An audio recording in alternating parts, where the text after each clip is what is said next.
Ladies and gentlemen, it's time for the Bucketman Show!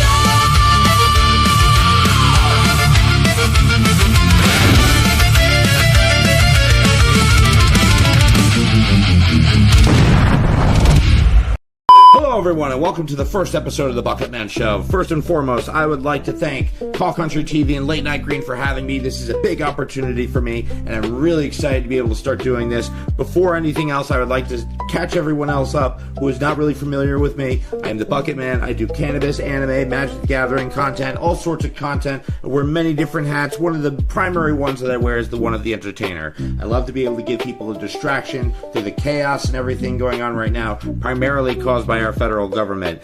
Speaking of which, though, other than the reclassification of cannabis, I haven't really heard much from the federal government about cannabis, news-wise and whatnot. So, I think we have a clip of that. Can we pull that up, control room?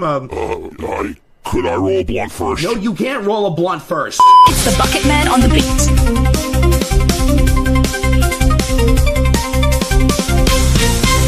Yo, it's Marco Riptio.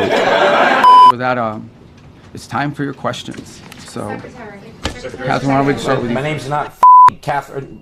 Mr. Rubio, what do you have to say to the sentiment that people feel less appreciated, heard, and seen at MSO dispensaries versus small name dispensaries? Do you think this is hurting their bottom line, and do you think they can withstand the pressure? Look, they're suffering devastating damage. You're right, but it's not that they're able to withstand pressure, it's that they don't care that their people are suffering. You understand, right? There's a difference between we can withstand pressure and we actually don't care. Now, I think there are people in their system that care more than others.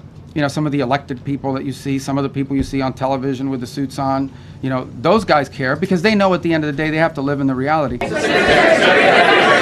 Secretary, as you may have heard, there's been growing pressure across the country to crack down on the illegal sale of cannabis through smoke shops. Can you please update us on that struggle? Hear stories about attacks and launching of firing back and forth. It's not back and forth. We are only responding if attacked first. Oh, okay. I don't know of any smoke shops that are really attacking, but sure. The assets supporting this project, by the way, include guided missile destroyers, over 100 land and sea-based aircraft, multi-domain unmanned platforms, and 15,000 of the finest military service members on the planet. Holy shit! What? No, why? It's sea-based. Oh my God, Jesus. How many smoke shops have you blown up? 7 of them now sit at the bottom of the sea. How did you make that happen? Excuse me, sir, if I may. Mr. Rubio, can you please comment on the public's demand for full transparency on the recent reclassification of cannabis? Well, I don't think that's an accurate description of what he said. No, that's what he said. But I will say this about it. This is an international waterway. International? What the f*** are you talking about?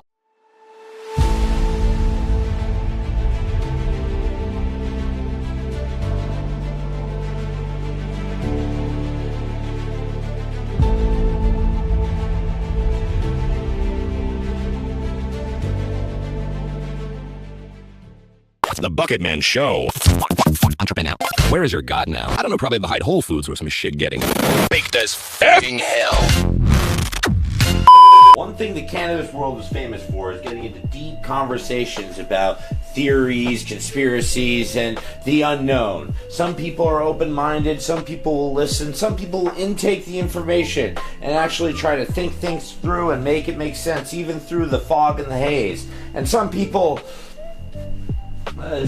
don't listen. They don't listen. They for their ignorance will push forward nonsense and idiocracy in place of them just saying, "Oh, I don't get it. I just don't get it." It's easier for some than most, but whatever. But this skit right here, hopefully, a lot of you can relate to being in the position where you had to. I just hope you don't get into conversations like this with a Muppet. It would really be concerning about the general welfare mentally of people.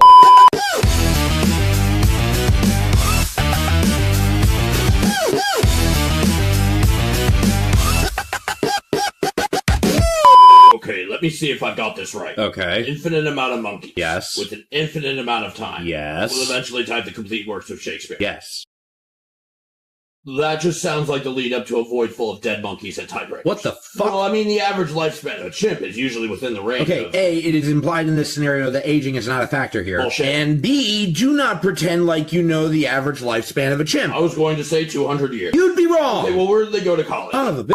What? It's a legitimate question. Yes, from a idiot who is ignoring the concept of infinity, which sorts the whole thing out. That sounds like a cop-out. No, a cop-out is going to be what I have to give the police when they find me driven so mental from this lunacy, I'm found naked on Route 9 with a t-shirt cannon full of glitter and jelly. Why jelly and glitter? It sticks to windshields! That aside, they're monkeys. They have no concept of fine literature. You had me rush home from Atlantic City for this. You were texting me some really dark suicidal stuff. I was quite ready to drown myself in the toilet. It doesn't make any sense. Yes, it does make sense. It is a well-rounded, logically supported theory. About monkeys typing Shakespeare. Holy shit! Personally, I think you're overestimating the abilities of a monkey. What in the banana cream pie topped with f*** are you talking about? Well, just because they were movers and did other odd jobs in the 50s doesn't mean that they... Oh, for the love of awareness, there were no monkeys doing odd jobs in the 50s!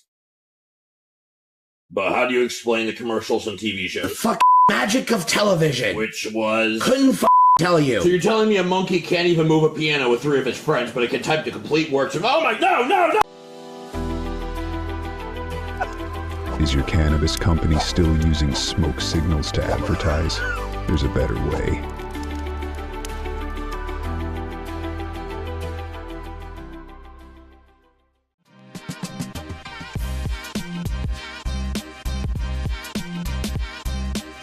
How many black people have you seen in me?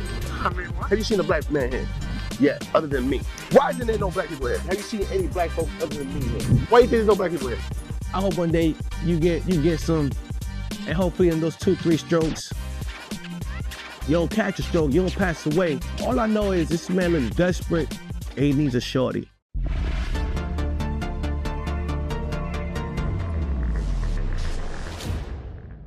You know what they say, the green's the cream. No one ever f***ing said that at all. That is terrible.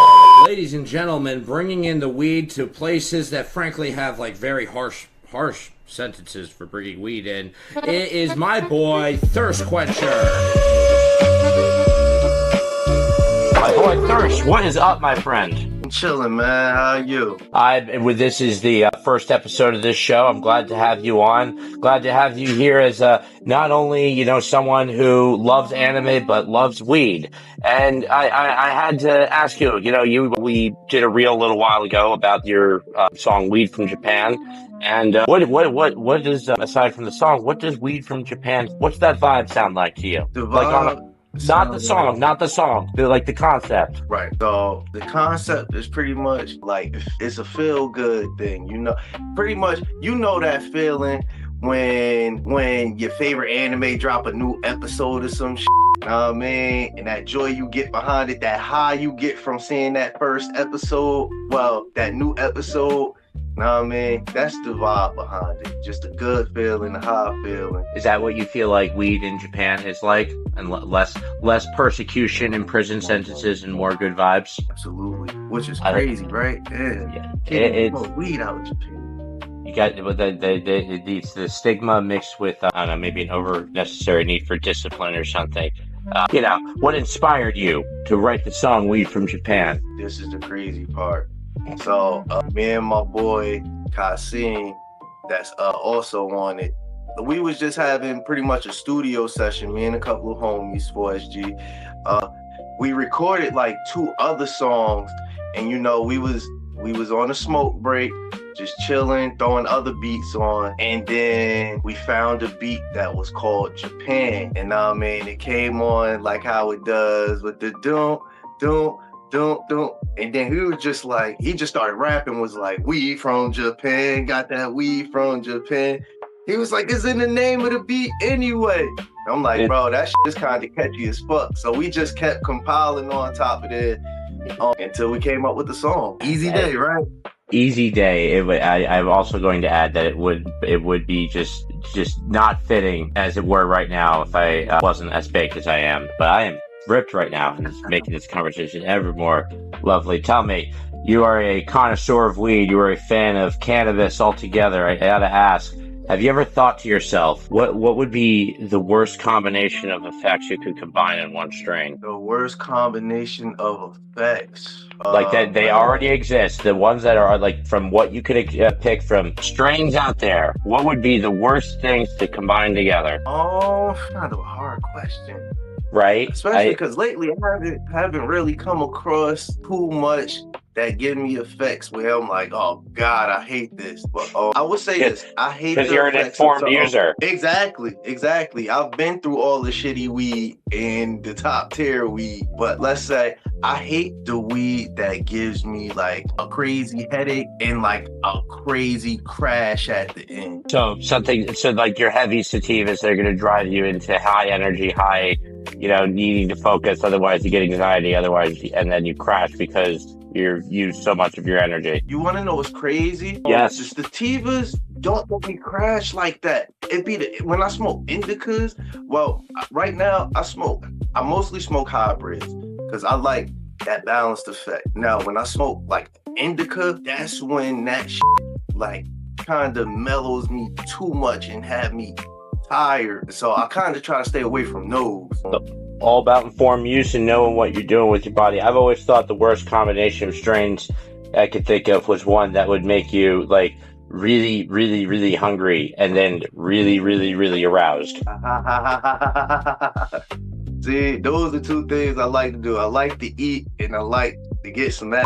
So no one likes to f on a full stomach. No one likes to f on a full stomach. I don't care who you are. And if you do, I will openly tell you you're disgusting because that openly leads to vomit. Hey man, one motherfuckers is not jumping on my stomach. I'll tell you this, after you get at the nice plate and you get some ass on top of a high, you're gonna fall into a coma. You're gonna be hibernating afterwards. Or you're gonna vomit because you've stuffed your stomach because you've eaten too much, and then you're gyrating and you're just up. Oh, sorry. It's usually like, oh, sorry, I got some on your back. No, it's sorry, I vomited on your back. Oh, where are you going? Oh, what's the problem? What? Yeah, you're sensitive. You're sensitive. That's all weird. Right, so I say this. This is another thing. When I smoke and I get the munchies and shit, I don't like to eat like full meals. I'm a snacker, yo. So it's crazy because my little black backpack that my see me with all the time, there's nothing in there. It's probably like my phone charger and then just like a bunch of snacks. I'll be out here eating snacks like the Flash and shit. No, I see you more as like the dealer at the stoner events is like, yo, I got that trail mix, I got the Skittles, I got those Sour Patch Kids. Yo, what you want? Those ones right there. Stop. Yo, this is crazy. As an artist, yo, when I be in a club and I be smoking, drinking, mostly smoking, I get crazy cotton mouth like before I'm supposed to go up, and like drinking water, soda, a lot of times that shit don't help. But if I eat them Sour Patches, bro, no homo, that shit bring my mouth back to life. Nah, man. What would be the homo about that? What's the homo about that? I demand an answer. What is the homo about Sour Patch Kids? If anything, that's something else I want to bring up. Like, it's not the Sour Patch Kids. It's the whole bringing my mouth back to life and having my shit wet. So what? You know what are you posting? Like, what's wrong with you? Why does it have to be gay? Like, it's not you're making it weird. You know, listen, it ain't my mind that go to the worst parts of shit. Nah, man. Okay. So for a disclaimer for them. Okay. Yeah, and also I want to see a performance from MC Cottonmouth. So come up and just be like, oh man, what's the movie? In Hocus Pocus, you remember when my man came back to life? And I didn't see it. He cut what? Alright, so it's an old Disney movie, Hocus Pocus, and they bring the zombie back to life, right?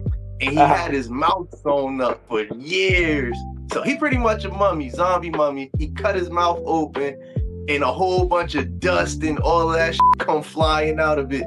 That's pretty much gonna be me on stage. You could have gone like several other media movie routes other than the man who had their mouth stitched together. Like, good God. Oh, that was a rough depiction. My good. Whew. It's not as bad as you think. It's not as bad. A man having their mouth stitched together is pretty rough. Like, you might as well go to...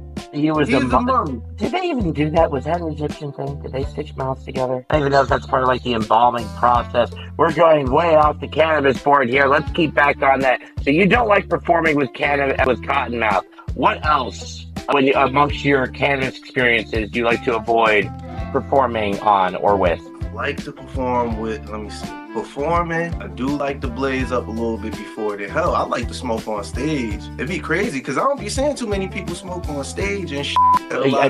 That's a good point. You don't, obviously for, stage reasons and whatnot, you don't see people, artists, musicians smoking on stage. But comedians, Ron White, I bet dollars to donuts has it written into his contract that he has a glass of whiskey and a cigar on stage wherever he performs. Hey, it helps with the vibe and the tone, honestly. Yeah, no, I don't disagree, but it's also like everywhere who's up their ass about any smoke or vapor. Like, I hate it. You always have that vibe of like, oh, I wish we could live back in the 50s. But you have to preface, but without the abhorrent racism and, crazy, okay with domestic beating and whatnot. Those parts leave out, but the cigars and the opium, keep that in. The cigars and the opium, feeling good anywhere and everywhere. There you go. That's a new song. Got that opium cigar, feeling good anywhere and everywhere. That's the vibe. That was the exact vibe you came up with me from Japan with. That was the exact vibe you did that with. That was the exact vibe you just said. You were like, you were just spitting and then you just, love it. Opium cigar. Listen, this is what the weed do when you sitting around smoking and you chilling with the homies. Like, it just open your mind and it just start taking it places, and like the silliest shit that you talking about, you could flip it into some of the dopest shit ever. And but we have to admit that it wasn't always like that. Like, I can remember when I started smoking weed and I'd come up with some ideas, and I'd think like the night I was smoking, it was the greatest idea I'd ever had, and then I'd come to and I'd be like, well, that was stupid. That was a really stupid idea I had. What am I talking about? A pretzel? Actually, that sounds good. The one I was going to come up with, a pretzel bun, but for hot dog buns. Why hasn't anyone done that? That's true. I'm surprised I haven't seen that shit more. The first one I come up with is the least non-useful idea ever. I don't know how to explain that. Make pretzel bun hot dogs buns. That I can speak. So that we'll put that out in the universe. And, we're going to get the opium cigars and we're going to get the pretzel bun hot dog buns. It's going to be grand. And that's the future to look forward to there. Let me ask you, in the future of cannabis within the state we live in, New Jersey, what are you hoping to see? What are you hoping to see? Where we have places like California and Colorado to look at right now, as far as, places that have had their legalization for a while. What do you think we're missing? I think we're missing more places that will actually let you smoke inside. Keep it 100. Like, I get tired of having to go outside to spark my blunt and then come back in. You know what I mean? Can you please, the next time you're in a hospital waiting room, waiting for like your family member to come out of like some crazy procedure, just light up a blunt, and when the nurse comes up to you and says you have to go outside, be like, listen, I'm gonna keep it 100, all right? I don't care if people are sick. I don't care if you got ventilators going on right here. I gotta do me. I'm gonna tell them, hey, it's herbal, man. It'll help them feel better. It'll help all of us feel better. Look, it's urgent care, and I need urgent care for my anxiety, because y'all be acting weird in this waiting room right now, coughing and acting like I'm polluting your space with my. Get the fuck out of here! You're crazy. You wanna know what's crazy? Like in the waiting rooms, they don't even be sick like that. They just be like hurting to some crazy shit and be going crazy. Like, I need my meds, I need some pain killers, something. Here, hit this blunt. It'll take the edge off.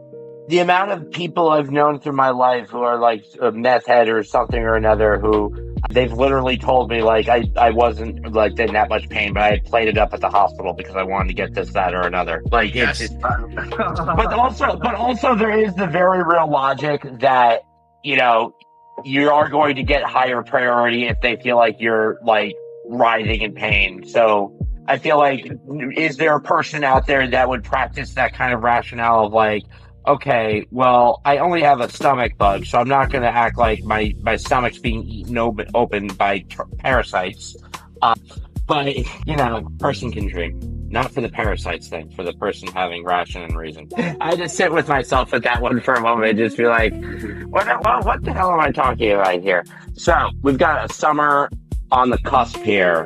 What do you got planned? What do you got coming up? Right now, nothing really set in stone. I'm still trying to figure it out. I applied to a couple festivals. That's really what I want to do. I want to hit a couple festivals, couple pool parties, of course. But my big goal, I'm trying to travel. I'm actually trying to go out to Cali in July. That's the big trip I'm trying to save up for and make a move towards.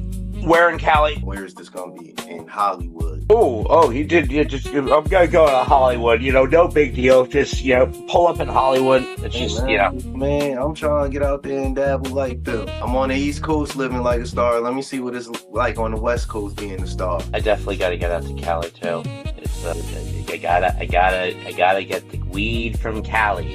That part right there. Like, I've never been to the West Coast. I haven't been to Vegas and none of that yet. And I'm trying to really go enjoy that experience. You're gonna give it a couple years. You'll have all the weed locations on song, except for like a few of like weed from Bosnia. It is moderate to least satisfactory weed. Bosnian weed is meh. Bosnian weed, they got the Reggie. I don't even know what I can't even imagine what Bosnian weed. I think Bosnian is like Bosnia is near Russia or something. It's like weed from Russia. It tastes like beet. Tastes like beet and vodka with beet and vodka strain. Wow, yeah, I definitely don't want that. What, you don't want to go? Leave alone the obvious of like not wanting to go to Russia, but you don't want to do a video where you're wearing one of those furry Russian hats and like kicking around and.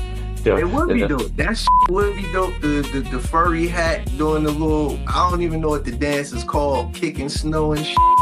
That would be actually if you just did that like against like the obvious reality of what Russia is and just like pull up with like some like two blonde hot Russian women, just be like, yo, it's that weed from Russia, friend. That weed from Mother Russia. Yeah, you make that a whole drill beat. That'd be hot. On a drill beat. Now that you say that, I didn't think of that shit like that. I am excited. I hope by the end of this year I see weed from Russia with some like really pristine blonde Russian women. Yo, this conversation just gave me like the illest idea, like for some skits and shit. Like, it's gonna happen. You're gonna see that shit trickle out. You're gonna see that beat weed. Beat weed. Great. Well, Thirst, it has been a pleasure having you on the show for the first iteration of my interviews within the Bucketman show. I hope we've presented an interesting vibe for you all. Thirst, thank you for coming. Of course, my brother, man. Thank you for having me.